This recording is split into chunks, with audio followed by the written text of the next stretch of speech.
case. I believe that the whistleblowers at the Hughes Contracting Company acted in an ethical manner, and I will use rule utilitarianism to argue this. In order to use rule utilitarianism, I will need to come up with a universal moral rule that applies in this context and evaluate its positive and negative effects. To come up with this rule, the IEEE Code of Ethics can be used in conjunction with DeGeorge's criteria for whistleblowing. The IEEE Code of Ethics places a primary importance on the welfare of the public. According to them, an engineer has the obligation to report any risk of danger or harm to the public to his superiors, and if they fail to take action, it is necessary and indeed ethical to whistleblow in that situation. DeGeorge further refines this concept by clarifying that the harm must be serious, organizational channels must have been exhausted, and strong evidence must be available.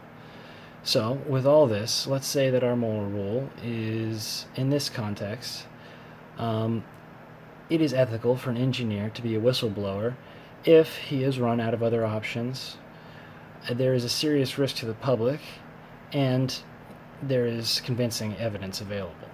So, in the Hughes Contracting case, let's look at the effects caused by the engineers following this rule.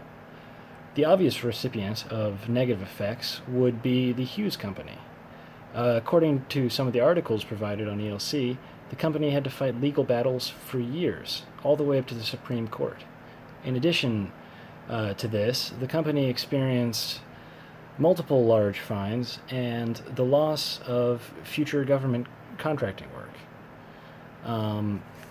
While it is true that this is a major negative consequence for the company, the fact remains that their own negligence and refusal to fix problems is what caused all of this in the first place.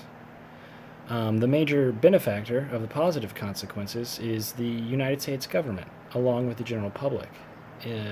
This incident and the engineers' actions prevented the waste of millions more taxpayer dollars and forced other contractors to reevaluate their practices and to nip negligence in the bud, according to a New York Times article provided.